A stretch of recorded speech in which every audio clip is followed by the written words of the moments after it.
მოდი დავიწყოთ ჩვენი დღევანდელი გადაცემა. 4 თებერვალს ყველგან კიბოს მსოფლიო დღე აღინიშნა. ეს დღე მთელ მსოფლიოში გვახსენებს თუ რამდენად მნიშვნელოვანია ამ დაავადების პრევენცია, ადრეული დიაგნოსტიკა და მკურნალობის ხელმისაწვდომობა. სტატისტიკა გვიჩვენებს, რომ კიბო კვლავ რჩება ერთ-ერთ ყველაზე რთულ გამოწვევად თანამედროვე მედიცინისათვის. თუმცა 2025 წლის მონაცემებით მკურნალობისა და დიაგნოსტიკის ახალი ტენდენციები იმედის საფუძველს გვასწრებს. დღეს ვისაუბრებთ კიბოს თანამედროვე მკურნალობის მეთოდებზე, მათ შორის იმუნოთერაპიაზე, გენეტიკურ ანალიზზე, ხელოვნური ინტელექტის როლზე დიაგნოსტიკაში და იმ სიახლეებზე, რომლებიც ამ წელს განსაკუთრებით აქტუალური გახდა. ასევე განვიხილავთ პრევენციის სტრატეგიებს, ჯანმრთელი კვება, ვაქცინაცია, ვარჯიში და გარემოსთან დაკავშირებული რისკები. ამ თემაზე ძალიან საინტერესო სტუმართან გვექნება საინტერესო დისკუსია. მოდით მეგობრებო, მიმოვიხილოთ ის ტენდენციები მკურნალობის, რომელიც 2025 წელს არის მნიშვნელოვანი კიბოსთან მიმართებაში.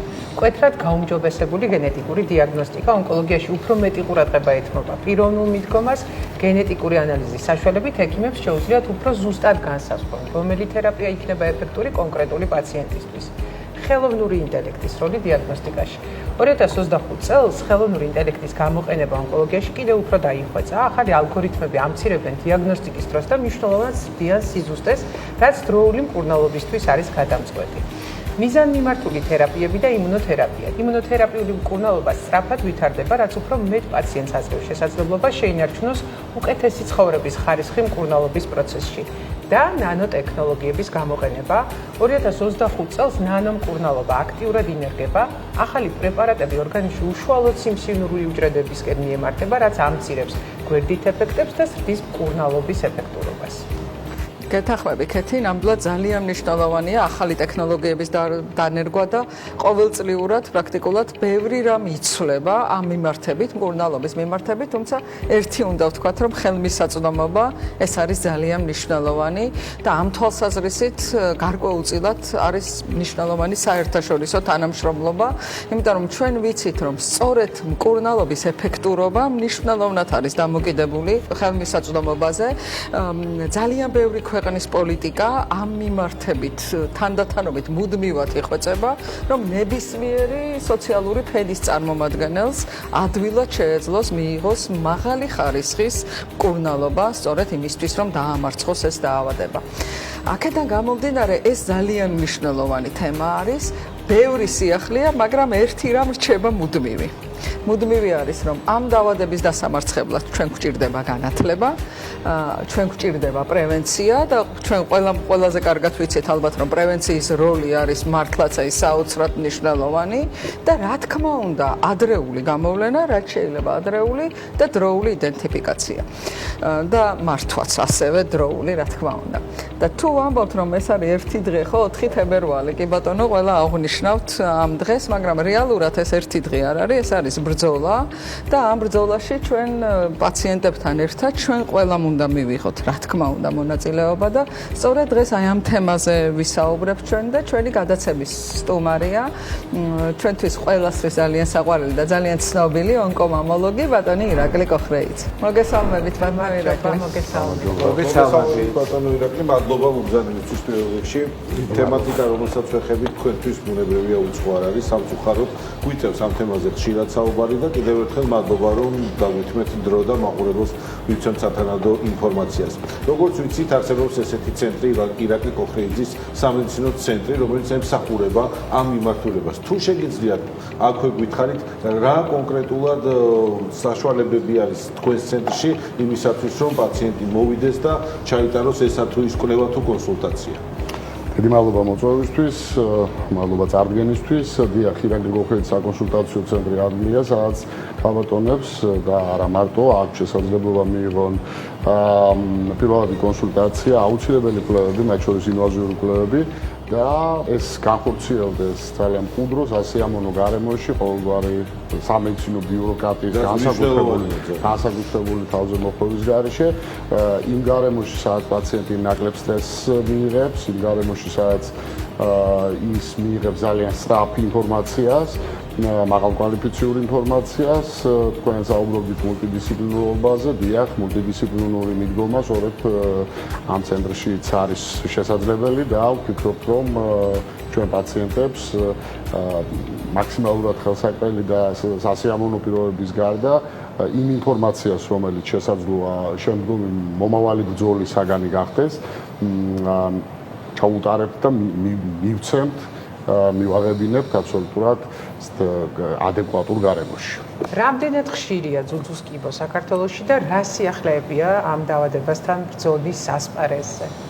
უნდა ითქვას, რომ სამწუხაროდ სტატისტიკა არა დამაიმედებელია მთელს მსოფლიოში, მათ შორის საქართველოშიც იგეგმება სტატისტიკური ანალიზები დაავადების გავრცელების ცხადყოფს იმას, რომ 2030 წლისთვის ამ დაავადების სიხშირე მოიმატებს, როგორც განვითარებულ, ასევე განვითარებად ქვეყნებში.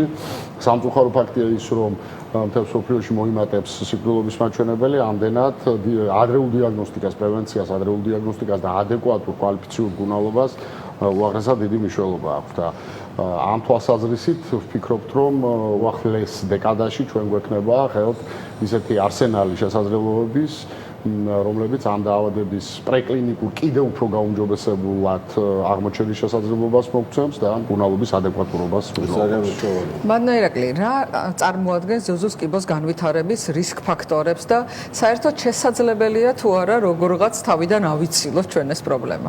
როგორც ყველა ონკოლოგიურ დაავადებას, ასევე ძუძუს კიბოს აქვს მოდიფიცირებადი და არამოდიფიცირებადი ფაქტორები, ანუ ფაქტორები, რომლებიც შეიძლება შევცვალოთ.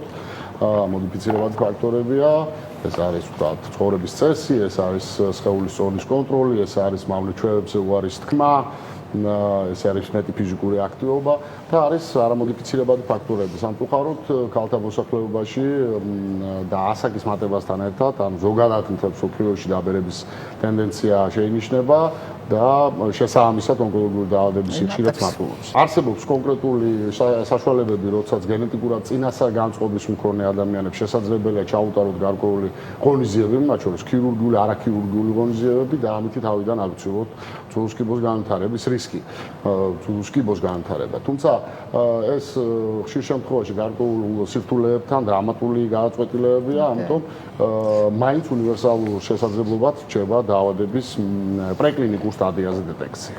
დიახ, და ჩვენ ძალიან ბევრს საუბრობთ ბატონო ირაკლი, ზოგადად დაავადებების, ესე ვთქვათ, დროულ აღმოჩენაზე და განსაკუთრებით ონკოლოგიაში ეს ძალიან მნიშვნელოვანი არის. რომ ვისაუბროთ სკრინინგზე და რა მნიშვნელობა აქვს ადრეულ ეტაპზე დაავადების გამოვლენებას? სკრინინგმა დაამტკიცა თავისი ეფექტურობა. იმისთვის, რომ დაავადება გახდეს სკრინინგის ობიექტი, უნდა იყოს მედიკო-სოციალური პრობლემა, ძუძუს კიბოს შემთხვევაში ეს მედიკო-სოციალური პრობლემაა. იმისთვის, რომ სკრინინგი ჩატარდეს ქვეყანაში, აუცილებელია, რომ არსებობდეს კონტინგენტი, რომელსაც ჩაუტარებ და მზად იქნება ამისთვის.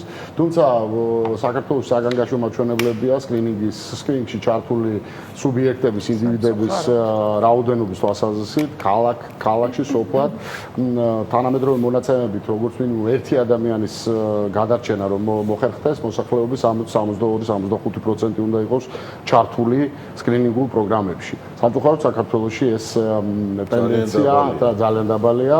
ამიტომ ჩვენ ვცდილობთ ექიმებიც მათ შორის სკრინინგის მენეჯერებიც ვცდილობთ ამ საკითხის პოპულარიზაციას მაქსიმალურად. თუნდაც ის რადგინს, რომ საშუალო სხეულის კიბოს პრევენციის ალბათ თითქმის 100%-იანი საშუალება არის ვაქცინაცია და დღეს სამწუხაროდ ვაქცინაციის მაჩვენებლითაც ძალიან დაბალია. რამდენად ეს პრობლემური საკითხია საქართველოში და ვფიქრობ, რომ ამაზე უფრო მეტი ყურადღების გამახვილებაა საჭირო. რას თავაზობს ირაკლი კოხრეიძის ცენტრი, რა თანამედროვე ტექნოლოგიებს თავაზობს დიაგნოსტირების თვალსაზრისით? ვიცით, რომ ულტრაბგერა არის, ვიცით, რომ ვთქვათ, სხვადასხვა რადიოლოგიური კვლევები არსებობს. კიდევ ხომ არ არის ისეთი რამ, რითაც შეუძლიათ ისარგებლონ ქალებმა თქვენთან ვიზიტის შემთხვევაში?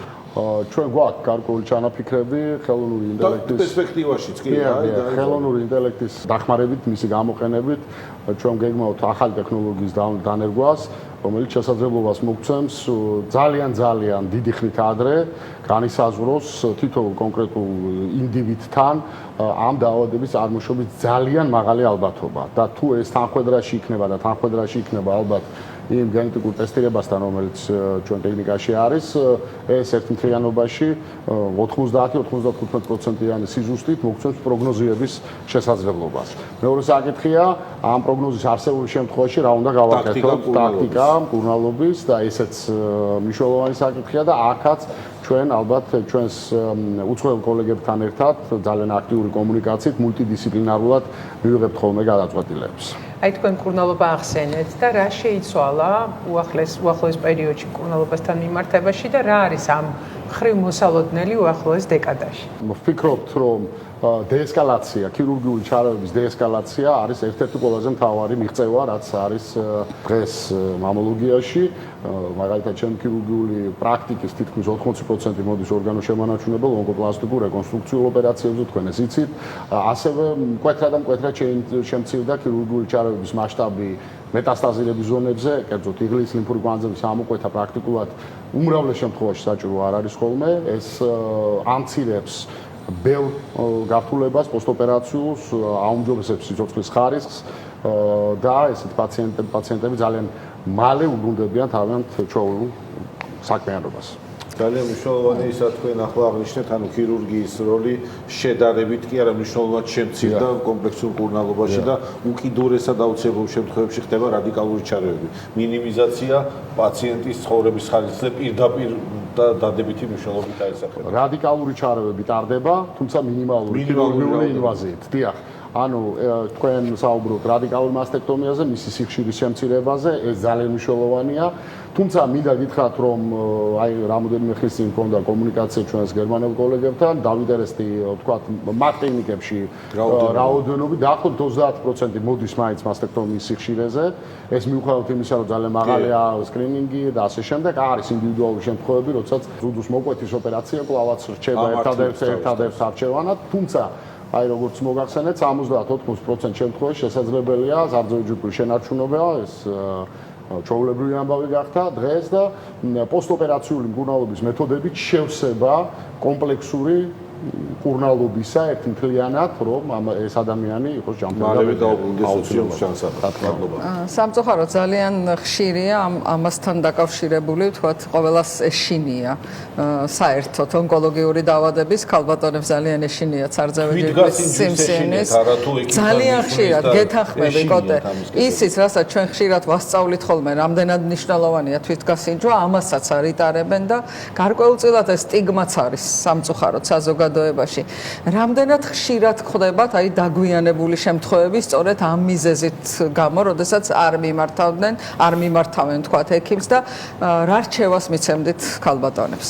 თვითგასინჯვა კვლავაც რჩება ერთ-ერთ უმნიშვნელოვანეს საშუალებად, რომ ქალბატონმა მალევე დროულად აღმოაჩინოს ესა თუ ის სიმპტომი დაავადებისთვის დამახასიათებელი. რა თქმა უნდა, ეს ხელმისაწვდომია და ნებისმიერ ადამიანს შეუძლია შეისწავლოს ძალიან მარტივი მოქმედებებია ჩასატარებელი რაღაც კონკრეტულ პერიოდში ქალის ცხოვრების.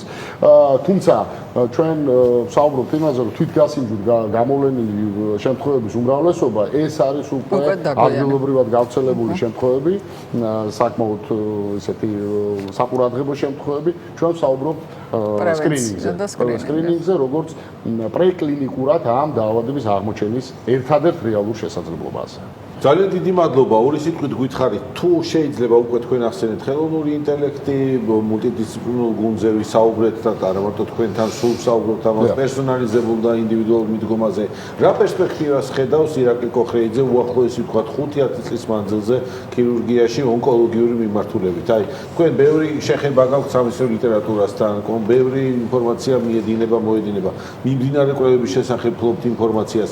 აი, რაიმე ისეთი დასაიმედებელი თუ არის ჩვენ საზოგადოებას, რომ პოზიტიურად დაუმთავროთ ჩვენი ნამდვილად უახლოეს დეკადაში მე ვფიქრობ, რომ ძალიან სერიოზული რევოლუციური ხასიათის ცვლილებები იქნება ზუსკიბოს ადრეულ დიაგნოსტიკასთან, პრევენციასთან დაკავშირებით. მე ვფიქრობ, რომ ძალიან მნიშვნელოვანი ცვლილება განხორციელდება სისტემურ მკურნალობასთან დაკავშირებით, შემოვა ისეთი საშუალებები, რომლებიც ნაკლებად ტოქსიური და ძალიან მაღალეფექტური იქნება და ქირურგიას რაც შეეხება, მე ვფიქრობ, რომ ჩვენ ქირურგიულ აქტივობაში უფრო მეტი და მეტი იქნება პლასტიკური, ესთეტიური რეკონსტრუქციული, გამაჯანსაღებელი ქირურგიული ჩარევები და ნაკლებად დამამახინჯებელი და ტრავმული, რაც დამახასიათებელი იყო აქამდე. ძალიან დიდი მადლობა წარმატებები თქვენ და თქვენს. მადლობა. მადლობა წარმატებები.